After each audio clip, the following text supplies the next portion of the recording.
Un o fi yw Thomas Griffiths a rwy'n gweithio i Lloyd a Gravell.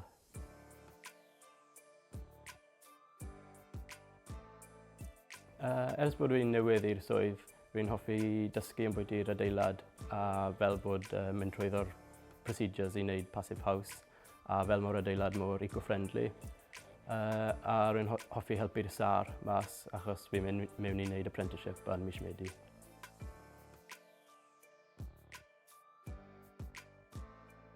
Mae llawer o cyfleoedd i pobl ifanc yn y cwmni. Pan nes i mewn i siarad i Andrea am wneud yr apprenticeship scheme, oedd hi wedi rhoi information i fi am bwyty mynd mewn i bod yn labrwr cynta i cael gwaith profiad ar y site.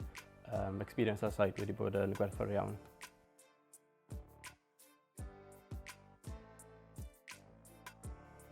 Pan nes i gadael ysgol, es i Prifysgol De Cymru. Ar ôl hwnna, es i trefeili i Australia a Zealand Newydd am 6 flynedd. A mas fyna, o'n i'n gwybod pan o'n i'n dod nôl i Cymru, o'n i'n moyn gweithio nôl yn Sir Gar.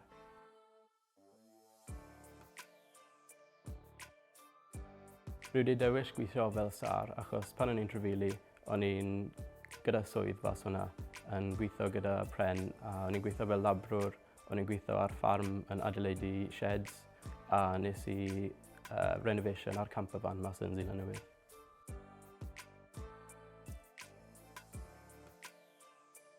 Mae Lloyd a Gravell yn lle dda i gweithio achos mae'r boys gyd yn lleol. Ni'n gallu cael hwyl ysbri a siarad y bwyty rygbi ar y weekend. A mae'r managers gyd yn approachable, ni'n gallu mynd mewn i'r office a just cael chat â nhw.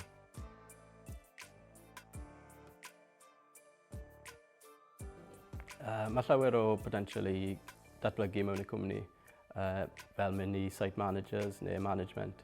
Mae llawer o bobl sydd yn site manager a managers nawr wedi dod trwy'r apprenticeship scheme trwy'r cwmni.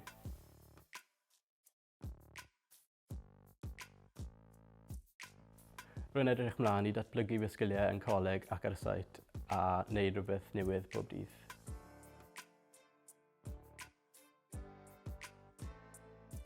Tip i rywun sydd yn mynd mewn i'r swydd yw cymryd amser a wneud yn siŵr bod chi moyn mynd mewn i'r swydd achos mae'r apprenticeship scheme yn 3 flwyddyn a mae'n well ti'n gwybod beth ti'n moyn wneud cyn mynd mewn i fe.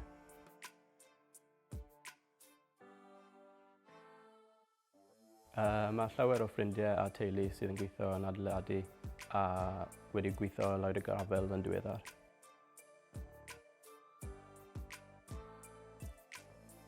Ar ôl i fi gorffen yr apprenticeship yn Coleg Sir Gar, byddai'n edrych i datblygu i fewn y cwmni wedyn.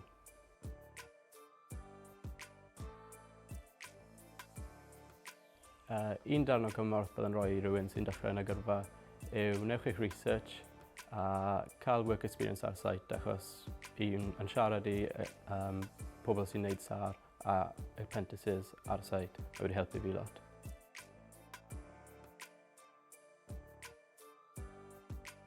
Y myth fwyaf sydd ar y sector yw bod pobl sydd ddim gyda qualifications sy'n mynd mewn i trade, ond es i prifysgol a wedyn oedd wedi cymryd amser i dewis mynd nôl i mynd i fod yn SAR.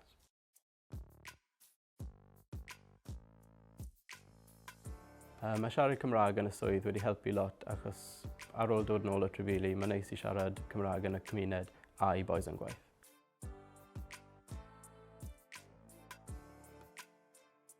3 tip byddai'n rhoi i rywun sy'n dechrau yn y sector bydd newch eich research, newch work experience a siaradwch i pobl ar site.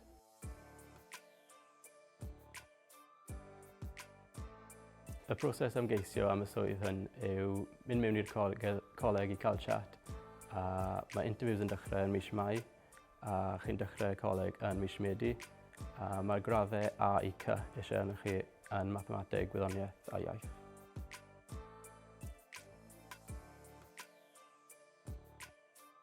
Mae'r qualifications mae hwn yn mynd ati yw City Guilds Carpentry Level 3.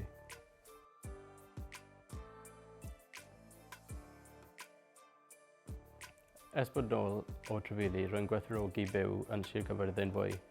Mae wedi rhoi siawns i fi gweithio yn agos i teulu a ffrindiau.